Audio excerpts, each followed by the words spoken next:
Hi hello नमस्कार good morning शुभ सकाळ सर्वांना। मी प्राची स्वागत करते तुमचं नवीन एका व्हिडिओमध्ये। नवीन दिवसाची नवीन सुरुवात छान अशी झालेली आहे आणि आज आहे दीपपूजा। तर दीपपूजा मी करून घेतलेली आहे। कशी केलेली आहे पूजा ते पण मी तुमच्यासोबत शेअर करणारच आहे। आणि आजच्या दिवशी ना तुमच्या मनातल्या सगळ्या चांगल्या इच्छा पूर्ण होते हीच माझी प्रार्थना। आणि उद्यापासून श्रावण चालू होणार आहे आणि आज आहे संडे। तर प्रियांश घरी आहे, आज प्रियांचे पप्पा पण घरी आहेत आणि गावावरून माझी आई येते। आई आजी आणि भाऊ येणार आहे, माझा मावस भाऊ येतोय। तर ते तुम्हाला मी दाखवेनच पुढे व्हिडिओमध्ये दिसतीलच। ते आता यायला लागलेत, रिक्षामध्ये बसलेले आहेत आणि तेवढ्यात लाईट गेली आता आणि आम्ही राहतो ते 7व्या मजल्यावरती राहतो आणि लिफ्ट बंद झाली आहे। आता कसं येतात काय माहिती, बॅगा वगैरे पण असणार आहेत त्यांच्या, त्याच्यामुळे जरा अवघडच काम झाले। ते 5 मिनिटात लाईट आली तर ठीक। आणि आजीला चालणं होणार नाही, भाऊ आणि आई येईल पण आजीला चालणं होणार नाही। तर बॅगा वगैरे घ्यायला मी जाते खाली त्यांच्या। तर व्हिडिओ कंटिन्यू करा आणि जर व्हिडिओ आवडला तर व्हिडिओला लाईक आणि चॅनलला सबस्क्राईब करायला अजिबात विसरू नका।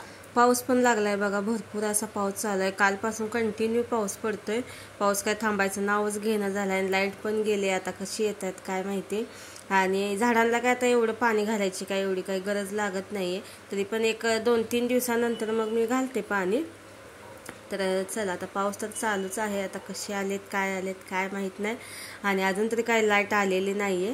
तर चला आता मी तुम्हाला दीपपूजा कशी केलेली आहे ते पण मी तुम्हाला दाखवते। आणि हे पाण्याचे थेंब बघून मला लहानपणाची आठवण आली। लहानपणी कसे असे पाण्याचे थेंब दिसले की आपण असं बोट त्याच्यावरती फिरवायचं, तशी आठवण आली। तर सगळ्यात आधी मी ना पहिल्यांदा बाहेरचं इथलं अंगण आहे ना ते पहिला सगळं धुवून घेतलेलं होतं, कारण का चपलांची घाण भरपूर होते। इथून पाणी येतं आतमध्ये, तुम्हाला सांगितलं होतं ना।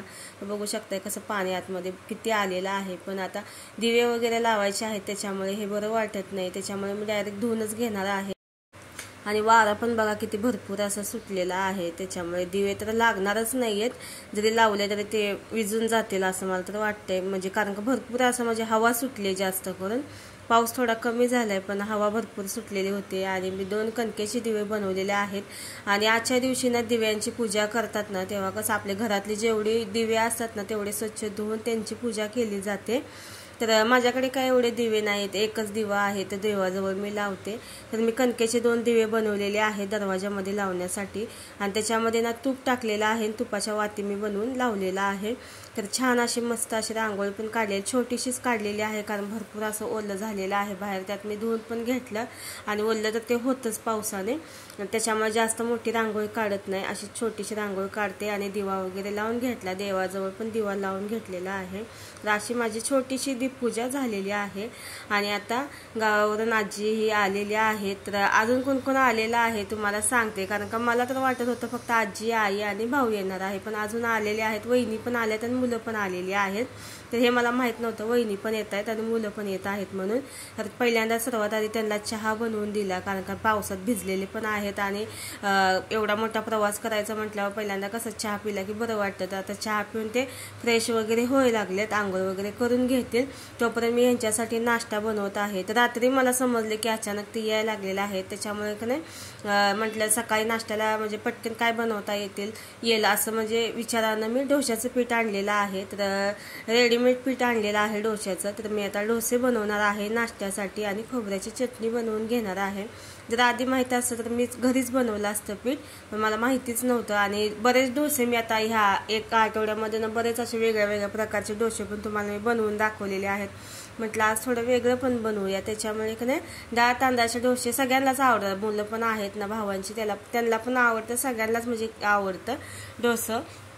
तर त्याच्यामुळे मी पीठच आणलं बाहेरून आणि डोसे आणि खोबऱ्याची चटणीच बनवणार आहे नाश्त्याला। तर चला आता डोसा बनवून घेते, तोपर्यंत सगळे आंघोळ वगैरे करायचं चाललेलं आहे। पोरं पण आलेले आहेत, त्याच्यामुळे पियू पण खूप खुश झालाय, त्यांना बघून त्यांची चालली सगळी मस्ती तिकडे बाहेर। सगळं पियू सांगा त्यांना गाड्या बिड्या सगळं काढून दाखवा लागलाय, कोणती गाडी आहे काय आहे ते बोर्ड काढलाय शाळेचं, सगळं काय असं ना त्याचं सगळं दाखवत बसलाय तो। आणि मी इकडे ना नाश्ता बनवून घ्यायला लागले, डोसे वगैरे बनवून घ्यायले आणि चटणी पण बनवून घेतले। आणि तोपर्यंत वहिनींना म्हटले की मी जसं बनवेल तसं तुम्ही बाहेर सगळ्यांना द्या म्हणून डोसे वगैरे, म्हणजे कसं म्हणजे पटकन होतंय पण इकडे गरम गरम आणि गरम गरम खाता पण येईल, त्याच्यामुळे की नाही मी इथं बनवत आहे आणि वहिनी वाढायला लागल्यात। म्हटलं सगळ्यात आधी पोरांची पंगत बसू दे, पोरांचं झाले की कसं आपल्याला खाता येतं. तर पोरांना आणि आजीला पहिल्यांदा देते आणि नंतर मग आम्ही करू नाश्ता. तर चटणी पण झालेली आहे, इकडे मी डोसा पण बनवून घेते. तर ही भावाची पोरं आहेत, 2 मुलं आहेत आणि 1 मुलगी आहे. ती बोलते की नको बनवा व्हिडिओ. आणि ही माझी आई आहे, तुम्हाला मी दाखवलंच होतं. आणि ती प्रियांशला चारायला लागली. प्रियांचे आमचे खूप नाटके असतात, त्याला म्हटलं त्यांच्या बाजूला बसून बघते कसे खात आहेत, कसं खातं. त्याचं नाटक चालू झाले. आजी वगैरे सगळे नाश्ता करायलेत. त्यांचं झाल्यानंतर मग आम्ही पण नाश्ता वगैरे केला. तर हा आहे भाऊ, मावस भाऊ आहे. तुम्ही म्हणाल की तुम्ही तर बोलला होता बहीण नाही तुम्हाला, भाऊ पण नाही, कसं काय. तर मावस भाऊ आहे, मावशीचा मुलगा आहे. तर व्हिडिओमध्ये जर असं हे नवीन आहे त्यांच्यासाठी, पहिल्यांदाच व्हिडिओमध्ये घेतलेलं आहे. त्यांना पण म्हणजे हसू यायला लागलंय की काय करतेस हे. तर प्रियांश बघा कसा मस्ती करायला लागलाय. तर नंतर मग ह्यांनी नाश्ता वगैरे केला आणि त्यांचं जे काम होतं ते केलं आणि ते गावी गेलेले आहेत, कारण का ते राहण्यासाठी आलेले नव्हते. आणि आजचा हा दुसरा दिवस आहे ताईनो. आणि आज पहिला श्रावण सोमवार आहे. तर तुम्हाला पहिल्या श्रावण सोमवारच्या खूप खूप खूप शुभेच्छा. आणि आजच्या दिवशी तुमच्या मनातल्या सगळ्या चांगल्या इच्छा पूर्ण होऊ दे, हीच माझी प्रार्थना महादेवांना. तर चला आता देवपूजा वगैरे तर मी करून घेतले, पण हार लावायचं बाकी होतं. तर हार लावून घेते मी. आणि मंदिराची हाईट जी आहे ना ती मी अशी वरती जास्त ठेवलेली आहे, कारण का प्रियांश आहे की नाही ते देवांसोबत खेळतो. म्हणजे लहान होताना तेव्हासारखं त्यातला देव काढायचा, त्यांना हळदी कुंकू लाव, स्वतःला लाव, असं लय काही त्याने उद्योग केलेला आहे लहान असताना. एकदा तर मंदिरातली गणपतीची मूर्तीच त्याने कपाटात आणून ठेवलेली होती. त्याला कपड्यांमध्ये ठेवलेली, इतकी शोधली मला असं वाटलं गेली कुठे ना, टाकली वाटतं ना. आम्ही तिथे 7व्या मजल्यावर राहतो, म्हणलं खाली फेकली बिकली की काय असं मला असं वाटलं. पण नंतर मला ते पण कपड्यांच्या घड्या घालताना कपडे काढल्यानंतर कळाले, दिसले ते कपड्यांमध्ये त्याने ठेवलेली होते. तर असा उद्योग करायचा तो, त्याच्यामुळे ना भरपूर असा हाईटला हे मंदिर लावलेलं आहे, त्याच्या हातालाच येत नाही. आणि आता हे मंदिर आहे ना तेच मी चेंज करणार आहे, खाली असं बनवून घेणार आहे. आता त्याला समजतं सगळं. आणि बाहेर पण मस्त अशी रांगोळी वगैरे काढून घेतली, छोटीशीच काढलेली आहे, जास्त काही मोठी वगैरे काढलेली नाही. मस्त असं रांगोळी पण झालेली आहे काढून. असं रांगोळी वगैरे काढलं ना छान प्रसन्न वाटतं घरामध्ये, खूप भारी वाटतं मला तरी. तर आता वाजलेले आहे 1:30. तर माझं घरातलं तर सगळं काम सकाळी झालेलं होतं. आणि आज थोडं ना असं सॅड फिलिंगच व्हायला लागले, असं नर्वसपणा आल्यासारखं, असं म्हणजे मूडच नाही कशामध्ये काय करण्यामध्ये, असं झालेलं आहे. आणि आज थोडी तब्येत पण मला थोडीशी खराबच वाटायला लागली, असं अंग वगैरे दुखायला आणि डोकं पण लागलेलं आहे दुखायला. आणि त्यात आई आली आणि लगेच गेली, सगळे एवढे आले एकत्र आणि थोड्या वेळासाठीच होते, 1 दिवस पण राहिले नाही आणि लगेच गेले. त्याच्यामुळे मला पण असं सॅड फिलिंग व्हायला सकाळपासून. तर चला आता साबुदाण्याची खिचडी बनवून घेते. आणि प्रियांश गेलेला आहे शाळेमध्ये, त्याला सोडून आले, 12:30 शाळा असते त्याची, तुम्हाला मी सांगितलेलंच आहे. तर तो गेलेला आहे शाळेमध्ये. तर त्याची पण आता उद्यापासून एक्झाम चालू होणार आहे. तर एक्स्ट्रा क्लास त्याचे चालू झालेला आहेत आणि शाळेमध्ये पण टेस्ट वगैरे भरपूर अशा चालू झालेल्या आहे. त्याच्यामुळे की नाही त्याला का नाही असं एकदम त्याची पण अशी म्हणजे चिडचिड व्हायला लागले, एवढा अभ्यास. आणि त्यात कसं झालेलं आहे तो म्हणजे एवढं त्याला असं म्हणजे दिलेलं नव्हता अभ्यास आधी होता. आता कसं पहिलीचा अभ्यास आहे म्हणजे थोडा जास्तच असणार आहे, तिथला चिडचिड करतोय ते पण. आधी चिडका आहे तुम्हाला बघितलंच तुम्ही. आणि त्यात ते असं एवढा अभ्यास आहे, त्याला खेळायलाच भेटाना झालंय, तर त्याच्यामुळे तसं करायला लागलाय तो. तर आता गेलाय शाळेमध्ये. तर चला आता साबुदाण्याची खिचडी बनवून घेते मी. आणि आज मिरची टाकून साबुदाण्याची खिचडी बनवते. तर मला शक्यतो जास्त करून आहे की नाही भुकटी टाकलेली असते ना ती खिचडी खूप आवडते. मी तुम्हाला शेअर केलेलं पण आहे कशा मी म्हणजे खिचडी बनवते, 2 प्रकारच्या खिचडी बनवते. कधी मी भुकटी टाकून बनवते, कधी मिरची टाकून बनवते. आणि प्रियांच्या पप्पाला आवडते ती मिरची टाकून आवडते, मला आवडते ती भुकटी टाकून आवडते. तर चला आता मिरची टाकून बनवलेली आहे, कारण की प्रियांच्या पप्पाला पण खिचडी खूप आवडते. आम्ही नाश्त्यामध्ये पण बनवतो, असं नाही की उपास असल्यावर बनवायचं, नाश्त्यासाठी पण मी कधी कधी खिचडी बनवत असते. तर छान अशी बघा वाफ पण काढून घेतली, मस्त अशी खिचडी पण झालेली आहे. आणि उपवास एकाचा असतो पण सगळ्यांना खिचडी हवी असते, तसंच आमच्या पण घरामध्ये आहे. तर एकाचा जरी उपवास असला की सगळ्यांना खिचडी लागते. प्रियांशला पण आवडते, प्रियांच्या पप्पाला पण आवडते. तर चला आता नाश्ता करून घेते. आणि आता वाजलेले आहे संध्याकाळचे 7:30. तर मी आता देवपूजा वगैरे करून घेतली आणि आता मी कापूर लावायला लागले. तर कापूर लावायची जी मशीन असते ना ती मी आणलेली होती, तर ती खराब झाली, लगेच खराब झाली आणि तसल्या मशीनला टिकतच नाही असं बोलतात. तर माझ्या मैत्रिणीने पण आणलेली, तर ती पण बोलते माझी पण अगं खराब झाली. तर मी आता आणलीच नाही, ती मशीनच आणली नाही. मी काय केले माहिती आहे काय, हा डब्याचं झाकण होतं, हा डबा कुठे गेला ह्याचं माहीत नाही, पण डब्याचं झाकण होतं, तर ते मी असं कापूर लावण्यासाठी केलेलं आहे. असं गरम करून घेते आणि त्याच्यावरती कापूर ठेवते. खूप छान असा कापराचा वास येतो सगळ्या घरांमध्ये.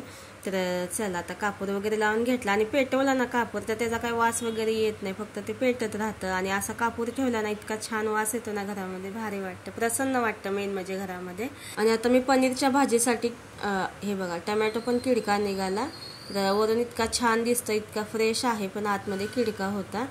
तर बघू शकते. आणि पावसाच्या दिवसामध्ये ना असं शक्यतो जास्त होतं, वरून चांगला असतो टोमॅटो पण आतून असं किडे वगैरे झालेलं असतं. माझं खूप वेळा असं झालेलं आहे. शक्यतो पावसाच्या दिवसामध्ये जास्त होतं. काकडी पण अशी दिसायला चांगली अशी वरून दिसते, पण आतून अशा आळ्या वगैरे होतात त्याच्यामध्ये.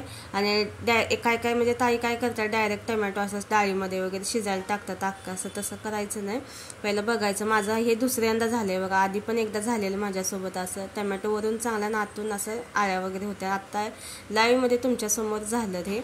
तर चला आता हे कांदा टोमॅटो आणि मिरची मी 4 घेतलेले आहे, तर हे मी तेलामध्ये परतून घेणार आहे आणि वाफ काढून असं शिजवून घेणार आहे. तर मी आज बनवणार आहे पनीर आणि मटरची भाजी. तर त्याच्यासाठी फक्त मी कांदा टोमॅटो आणि मिरची घेतलेली आहे आणि ते भाजून त्याला मी आता वाफ काढून घेणार आहे. आणि इथे मी मटर घेतलेलं आहे, फ्रोझन मटर आहे हे, आणि पनीरचे तुकडे घेतलेले आहेत. तर चला आता मी पनीरची भाजी बनवणार आहे आणि कांदा टोमॅटो मिरची एवढंच मी घेतलेलं आहे मसाल्यामध्ये. आणि हे आता मी वाटून घेते. आणि काल मी पापड भाजलेले होते ह्या कढईमध्ये, तर त्यातलंच तेल थोडंसं मी घेतलेलं आहे. आणि आता ह्याच्यामध्ये ना तमालपत्र टाकलेलं आहे, 2 पानं, छोटीशी 2 पाने घेतलेत आणि थोडासा खडा मसाला टाकला. आणि रेडीमेड आलं लसूणची पेस्ट आहे ती टाकणार आहे. चांगली आहे ही पेस्ट, मी डीमार्टमधून हा डब्बा आणलेला आहे, तर रेडीमेड आहे तीच टाकणार आहे मी आता. आणि 1 चमचा टाकलेली आहे. पण काय होतं माहिती आहे का, ही टाकलं ना असं उडतं खूप ते, कारण का थंड असतं, फ्रीजमध्ये ठेवतो ना आपण, त्याच्यामध्ये ते असं शिंतोडे उडल्यासारखं उडते भरपूर ते. आणि आता आपण जो बनवून घेतलेला मसाला आहे ना तो टाकणार आहे ना. आज फक्त मी कांदा टोमॅटोमध्येच मी बनवलेली होती भाजी, पण इतकी छान झाली ना, खूप भारी चवीला झाली. ते बोलतात बघा, जास्त मनापासून केले ना चांगलं होत नाही ना. असंच मी असं आज साधं सिंपल सगळं जेवण बनवलेलं आहे. जास्त काय असं म्हणजे एवढा काय प्लॅन वगैरे केलेला नव्हता, कारण का माझा मूडच नाही आज. त्याच्यामुळे की नाही फक्त भाजी आणि पुरीच बनवणार आहे मी. पण इतकं छान झालेले ना भाजी. आणि सगळे घरचे मसाले सगळे टाकलेले, काय पनीरचा मसाला सुद्धा मी टाकला नाही. हळद थोडीशी टाकली, थोडासा गरम मसाला, थोडासा चिकन मसाला टाकला आणि आपलं लाल तिखट टाकलेलं थोडंसं, आणि कांदा टोमॅटोची पेस्ट टाकली. तर एवढेच मसाला टाकलेले होते. तर खूप भारी लागली भाजी, इतकी छान झालेली ना, मस्तच. तर चला आता हे पण मी टाकलेलं आहे मटर आणि पनीर, आणि हे एकदा मसाल्यामध्ये परतून घेते आणि शिजवून घ्यायचं आहे आपल्याला. तर चला आता मी पनीरची भाजी बनवून घेतलेली आहे. आणि आता ह्याच्यामध्ये टाकूया आपण थोडंसं पाणी टाकूया, ग्रेव्हीच ठेवणार आहे थोडीशी, आणि चवीनुसार मीठ पण टाकायचं आहे. आणि कोथिंबीर आहे ती मी भाजी शिजल्यानंतर टाकणार आहे, आता नाही टाकत आहे. तर चला आता ह्याच्यामध्ये टाकायचं आहे थोडीशी कसुरी मेथी. तर कसुरी मेथी टाकली थोडीशी मी, आणि झाकण लावून 15 मिनिटं मीडियम फ्लेमवरती शिजवून घेऊया. तर पनीर जे आहे ते काय शिजायला वेळ लागत नाही, आणि फ्रोझन मटर आहे म्हटल्यानंतर लगेच शिजतं ते पण. आणि मी कणिक मळून घेतलेली आहे. तर कणिक पण मळून झाले, आणि पीठ पण थोडंसंच होतं, एवढंच पीठ राहिलेलं आहे. तर दळण पण करायचं आहे, काल करणार होते पण आई वगैरे आली, त्या गोंधळामध्ये सगळं राहून गेलं. आणि कणिक वगैरे मळूस तर इकडे भाजी पण शिजलेली आहे मस्त अशी. आता ह्याच्यामध्ये टाकते कोथिंबीर. तर फ्रेश कोथिंबीर टाकलेली आहे, आणि भाजीला दाटसरपणा येण्यासाठी मी याच्यामध्ये टाकलेली आहे अमूलची फ्रेश क्रीम. तर क्रीम थोडीशी टाकली असं, नाहीतर ह्याच्या जागी ना तुम्ही काजूची पेस्ट असते ना ते टाकला तरी पण चालेल. काजूची पेस्ट असली तर बनवली तर मी हे क्रीम नाही टाकत. आणि आता मी काजूची पेस्ट वगैरे काही बनवली नाही आहे, तर त्याच्यामुळे मी ह्याच्यामध्ये क्रीम टाकली. आणि क्रीम टाकली की दाटसरपणा येतो भाजीला, बघू शकताय तुम्ही. तर भाजी तर झालेली आहे पनीरची, तर ती ठेवते साईडला आणि पुऱ्या बनवून घेते. तर मी पुऱ्यांना आता गोल प्रकारच्या बनवत नाही आहे, तर मी असं त्रिकोणी आकार दिला आहे. असं लहान मुलांना ना तर असं वेगळं वेगळं असलं की भारी वाटतं ते. आणि प्रियांशला पुरी आणि भाजी पनीरची असेल ना खूप आवडते. तर आज थोड्या वेगळ्या प्रकारच्या म्हटल्या पुऱ्या सेमच आहेत, कणिक सेमच आहे, फक्त आकार जरा असं वेगळा दिलेला आहे. त्याला गोल लाटून घेतली आणि असे 4 तुकडे केलेले आहे, तर दिसायला पण छान दिसत होतं ते. तर चला आता सगळ्या पुऱ्या आहेत ना ते तळून घेते मी.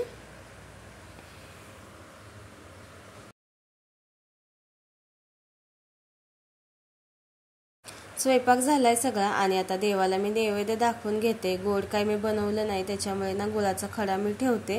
तर चला आता देवाला नैवेद्य दाखवून घेते. तर पुरीन भाजीच फक्त बनवलेला आहे आज जेवणामध्ये. तर तब्येत माझी अशी लयच अशी डाऊन झाल्यासारखी वाटायला लागली मला. तर चला आता देवाला नैवेद्य वगैरे दाखवला. आणि हे कार्टून बघा कसं करायला लागले, असं उद्योग त्याचा चालू असतो दिवसभर. तर चला देवपूजा वगैरे छान अशी करून घेतले. प्रियांशला आता चारून घेते. प्रियांशला त्याच्या पप्पाला जेवायला देते, नंतर मग मी जेवेन. तर हे असं चालू असतं बघा प्रियांचं. असं काय उद्योग करतो ना, विचित्र सगळं असतं का नाही, तेवढं सगळं करायचं असतं याला. तर चला आजचा ब्लॉग मी इथंच थांबवते. कसा वाटला मला नक्की सांगा. आजचा छोटासा ब्लॉग होता. आशा करते की तुम्हाला आवडला असेल. भेटूया छानसा व्हिडिओ घेऊन लवकरच. तोपर्यंत तुमची काळजी घ्या. Bye bye.